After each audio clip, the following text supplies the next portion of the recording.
తెలంగాణ రాష్ట్రంలోని ప్రసిద్ధ పుణ్యక్షేత్రమైన యాదాద్రి దేవస్థానంలో నిర్మాణమవుతున్న ప్రెసిడెన్షియల్ సూట్ అతిథి గృహంలను రాష్ట్ర రోడ్లు మరియు భవనాల శాఖ మంత్రి కోమటిరెడ్డి వెంకటరెడ్డి సందర్శించారు. ఆలయ అభివృద్ధి పనులకు సంబంధించి మరియు భక్తుల వసతి సదుపాయాలకు సంబంధించి యాదాద్రి కార్యనిర్వహణాధికారి వెంకట్రావు, యాదాద్రి భువనగిరి జిల్లా కలెక్టర్ హనుమంతరావు వారిని అడిగి తెలుసుకున్నారు.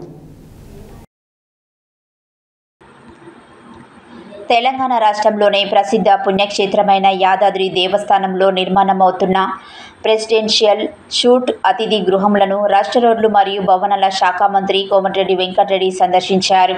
ఆలయ అభివృద్ధి పనులకు సంబంధించి మరియు భక్తుల వసతి సదుపాయాలకు సంబంధించి యాదాద్రి కార్యనిర్వహణ అధికారి వెంకట్రావు, యాదాద్రి భువనగిరి జిల్లా కలెక్టర్ హనుమంతరావును అడిగి తెలుసుకున్నారు.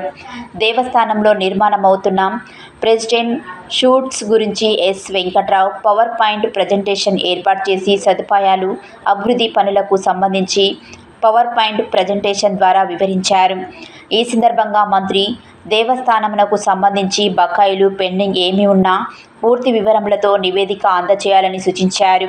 అదే మాదిరిగా కొండపైన భక్తులు నిద్ర చేయుటకు పూర్తి స్థాయిలో డార్మెంటరీ హాల్ నిర్మాణం మరియు టెంపుల్ సిటీలో దాతల ద్వారా నిర్మాణం చేయబడు అతిథి గృహాలకు సంబంధించి పెండింగ్లో ఉన్న పనులకు సంబంధించి సోలార్ ద్వారా విద్యుత్ ఏర్పాటుకు సంబంధించి ప్రణాళికలు రూపొందించి వెంటనే సమర్పించాలన్నారు. ఇట్టి ప్రణాళికల ప్రకారంగా గౌరవ ముఖ్యమంత్రి వర్యులు దృష్టికి తీసుకెళ్లి బడ్జెట్ కూడా శాంక్షన్ చేయించి అభివృద్ధి పనులన్నీ పూర్తయ్యేటట్లు చూస్తానని తెలియజేశారు. అధిక సంఖ్యలో భక్తులకు అన్నదానం అందించుట కొరకు మాస్టర్ ప్లాన్ రూపకల్పన చేయుటకై మాస్టరే ప్లాన్ తయారు చేయాలని, దానికి సంబంధించిన విధి విధానాలతో నివేదిక ఇవ్వమని ఆదేశించారు. భక్తులకు సదుపాయాలు కల్పించే విషయంలో ఎక్కడా కాంప్రమైజ్ కాకుండా అన్ని పనులు త్వరితగతిన పూర్తి చేయుటకు ఆదేశాలు జారీ చేశారు. ప్రభుత్వం నుండి అనుమతులు అవసరం ఉన్న ఎడల ఎప్పటికప్పుడు ప్రతిపాదనలు పంపి అట్టి ప్రతిపాదనలతో అనుమతులు మంజూరు చేయిస్తామన్నారు.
सर